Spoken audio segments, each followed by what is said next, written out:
Welcome, Crime South Africa viewers. Today, we diving deep into a case that has gripped the nation. The chilling story of Ralph Stanfield, a man whose shadow loomed large over Cape Town's underworld. And hit that subscribe button and notification bell so you don't miss our upcoming investigations. Your support helps us bring these important stories to light before we unravel this complex web of crime. If you're new here, please like this video. Share it with anyone interested in true crime. February 16, 2023, Delft, Cape Town. A dusty construction site on the Cape Flats. City official Wendy Kloppers was on her morning rounds, inspecting a housing project. She was unaware she had crossed an invisible line. Two men strolled onto the site, blending in with the workers until they pulled out guns. Without warning, they opened fire, killing Wendy and wounding a colleague. It was a brazen execution of a public servant in broad daylight. The assassins melted away, but their message echoed loudly. This is what happens to anyone who defies Cape Town as construction mafia. Investigators later revealed the hitmen were working for an underworld syndicate extorting that very project. And at the helm of that syndicate was a man some would come to know as the Devil of Cape Town, Ralph Stanfield. How did a local gang boss come to orchestrate the murder of a city official at a building site? To understand that, we must rewind to the turbulent 1990s on the Cape Flats, when a different war was raging. Back then, Cape Town as Ganglands were under attack from a vigilante movement called Pagadia, People Against Gangsterism and Drugs, which firebombed drug dens and hunted crime kingpins, and so did the Stanfield name. In 2004, Colin Stanfield died of cancer while awaiting trial on drug charges. But there was one problem.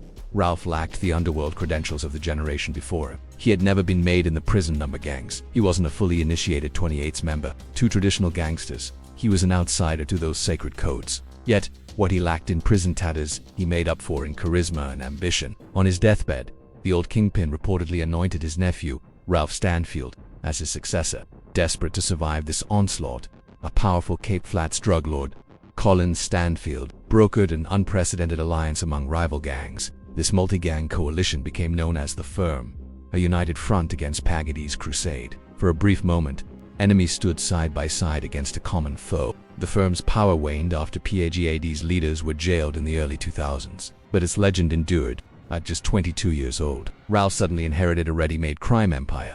His family's drug contacts, loyal soldiers, and the fearsome reputation of his uncle. Over the next few years, the young Stanfield tightened his grip on his uncle's turf. The remnants of the Firm gradually rallied under a new banner, the 28th Street Gang, with Ralph as their de facto leader. On the streets, his 28's crew enforced their turf with fear and blood. In 2014, he managed to secure 5 firearm licenses in a matter of days by bribing police officials, bypassing normal procedures, by funneling applications to a distant province. He got rubber stamp approvals for multiple guns. Armed with these permits, he legally purchased an arsenal of firearms and thousands of rounds of ammunition, all in preparation for the battles he knew were coming. Neighborhoods like Valhalla Park, Delft, and Belhar became no-go zones for rival gang members. Any outsider foolish enough to trespass risked swift and brutal retribution. In the streets of Cape Town, a new gang lord was rising. From the outset, Stanfield's rule blended old-school gang brutality with new levels of corruption. At the same time, Stanfield quietly armed his men through corrupt means. In July 2017, Ralph Stanfield came face-to-face with a kind of hit he usually ordered. Late one night in Johannesburg's affluent Sandton district, his Audi sports car was suddenly riddled with gunfire. Gunmen ambushed the vehicle with a hail of roughly 14 bullets. 3 rounds slammed into Stanfield's upper body, but by a stroke of luck, he was wearing a bulletproof vest that day. Bleeding and dazed, he managed to hit the accelerator and drive a short distance before crashing into parked cars. It took a few years for the truth to emerge. By 2024, investigators alleged that this hit of the decade traced back to Ralph Stanfield's crew. Police claimed that Stanfield, along with a close associate named Jonathan Joey Clausen, had arranged Staggie's killing, possibly to eliminate a legendary rival before he could stage a comeback, or to settle an old score. Taking out Staggie was a symbolic power move that showed even a once-untouchable gang patriarch could be reached. It marked Stanfield, in many eyes, as the most dangerous man in Cape Town's underworld. Overwhelmed by blood loss, he miraculously survived the attack and the wreck. This time, William Reed Stevens, a 47-year-old leader aligned with the 27's gang. Stevens was gunned down outside his home and the hit on Red Stevens was soon linked to Stanfield. S28's faction as part of a chain of bloody reprisals between rival groups. It removed yet another rival kingpin from the board. In a desperate move, his wife Nicole chartered a private jet to fly her injured husband back to Cape Town under tight security. The underworld was in open warfare. Every few months brought another headline. A crime boss shot at a stop street. An SUV blown up in a parking lot. a body riddled with bullets on a suburban lawn. And often whispered behind the chaos was the name Ralph Stanfield. Whether he directly ordered each hit or was simply one of the players stoking the violence, his shadow loomed over this epic of blood. The Sandton hit was bold and highly coordinated, an assassination attempt in the heart of South Africa's financial capital. Police suspected it was linked to an escalating underworld feud back in the Cape. Tit-for-tat shootings and bombings rocked the suburbs as if a dark orchestra were playing a symphony of revenge. Rashid Staggie, the notorious former leader of the hard-living gang, was shot dead outside his Salt River home, while sitting in a car with his teenage daughter. The murder of Staggie, who had been semi-retired from crime, sent shockwaves through both the underworld and the public. Here was a famed gang boss from the 1990s executed on his own doorstep. At the time, a violent contest over Cape Town's lucrative nightclub security rackets was raging. Other notorious underworld figures like Nafees Modoc and Mark Liffman were involved, and gangland alliances were murky. Perhaps rivals had targeted Stanfield, or perhaps it was retaliation for some double cross. Whatever the motive, the message was clear. Even a 28's boss wasn't safe beyond his stronghold. Yet, the near-death experience only burnished Ralph's legend. He became known as the gang boss who walked away from a hit that would have killed most men. Between 2017 and 2021, Cape Town was gripped by a shadow war of gangland retribution. In December 2019, a brazen assassination shocked the city. At first, no one knew who was behind it. Just over a year later, in February 2021, another major gang boss fell in a hail of bullets. Around that same period, Jerome Donkey Buison, the boss of the Sexy Boys gang, miraculously survived multiple assassination attempts, including car bombings and ambushes at restaurants. Amid this carnage, Stanfield's enterprise was also branching into crimes that seemed less spectacular than contract killings, but proved equally sinister. In late 2022, his syndicate showed it would resort to murder over something as petty as a stolen car. When the real owner refused to back down, things took an even darker turn. Nicole allegedly ordered one of Stanfield's hitmen, Mop Rant, to murder the car's owner and snuff out the complaint. It was a chilling illustration of how readily Stanfield's gang would use lethal violence even against an innocent civilian just to protect their interests. Thankfully, this plot was uncovered and foiled by investigators and instead became an attempted murder charge. But the message was crystal clear. In Stanfield's world, no loose end was too small to be silenced. If you crossed his path, even unknowingly, you might be marked for death. That November, a luxury BMW was stolen from a secure complex in Milnerton, and the owner was beaten and left terrified. It seemed like a typical carjacking until investigators unraveled the scheme. The theft was allegedly orchestrated by Ralph Nicole and their associates as part of their criminal portfolio. After the crew made off with the BMW, Nicole Johnson brazenly filed a false report with police, claiming she owned the car in an attempt to legitimize the theft. By early 2023, the wheels were starting to come off the Stanfield machine. Years of investigations by specialized police units, the anti-gang unit, organized crime detectives, financial crime experts were converging on his operation, and cracks were showing from within as well. On March 15, 2023, the day after Simon's murder, Cape Town's anti-gang unit raided the offices of Malusi Bui, the city's housing director.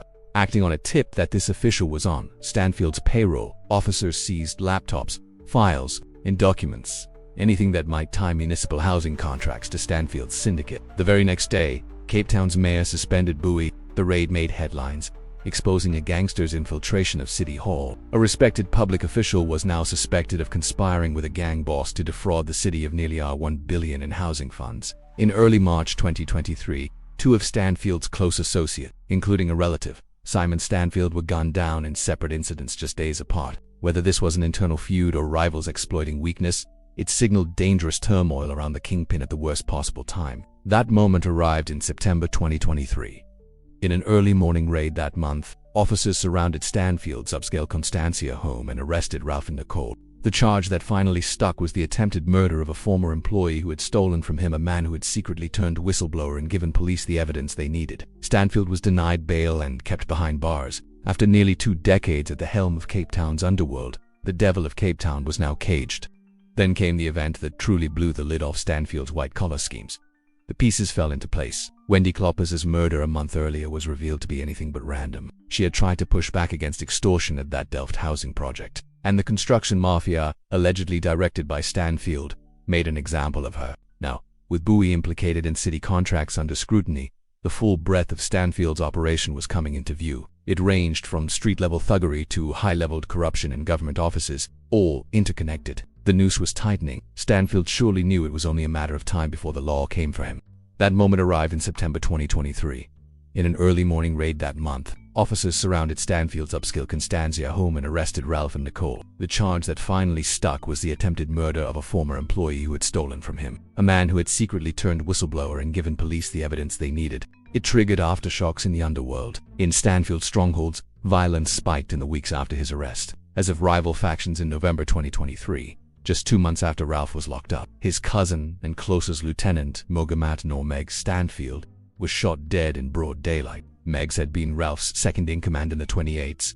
His murder felt like the final nail in the coffin of Stanfield's empire. Prosecutors announced plans to merge multiple cases into one giant mega-trial, effectively putting Ralph Stanfield and over 40 co-accused on trial at once. Commentators began calling it a potential trial of the century, a courtroom spectacle that could expose the inner workings of Cape Town's underworld. The idea was to lay bare the entire web of his criminal enterprise by connecting all the dots, linking the Gangland hits, the murder of Wendy Kloppers, the gun-running scheme, and the massive tender fraud under one umbrella. This massive prosecution would show how all these acts of violence and corruption were interlinked threads in the same tapestry of organized crime. Among those added to the roster were former city official Malusi, now formally charged for his role in the housing scandal, and even several corrupt police officers implicated in the firearms racket. Many suspected it was either an inside job or a rival-less opportunistic strike to decapitate what remained of the gang's leadership. The old guard of the Stanfield network was being systematically eliminated, and Nicole's mother, Barbara Johnson, walked into court only to be added as new defendants in the ever-growing indictment.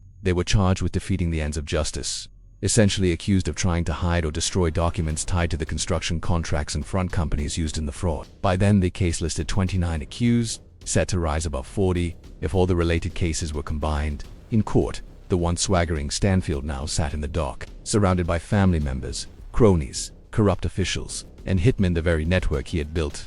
Now unraveling before a judge, the authorities were clearly intent on bringing down the entire criminal enterprise, and rogue lieutenants were scrambling to fill the power vacuum. Stanfield was denied bail and kept behind bars. After nearly 2 decades at the helm of Cape Town's underworld, the devil of Cape Town was now caged. Stanfield's removal from the streets immediately sparked chaos among both his allies and his enemies. Then came a telling blow that marked the grim culmination of his reign. Meanwhile, investigators were busy tying together all the strands of Stanfield's alleged crimes into one looming case. In June 2024, Stanfield was brought into a Cape Town courtroom to hear prosecutors unveil a rapidly expanding indictment. What began as a single attempted murder charge had now ballooned into more than 30 charges against him and 12 The case encompassed everything from Gangland murders like the hits on Red Stevens and Wendy and violent conspiracies to the 2014 gun license fraud and the massive housing tender scam. Media outlets openly dubbed Ralph an underworld boss as the grisly scope of his enterprise spilled into public view. And still,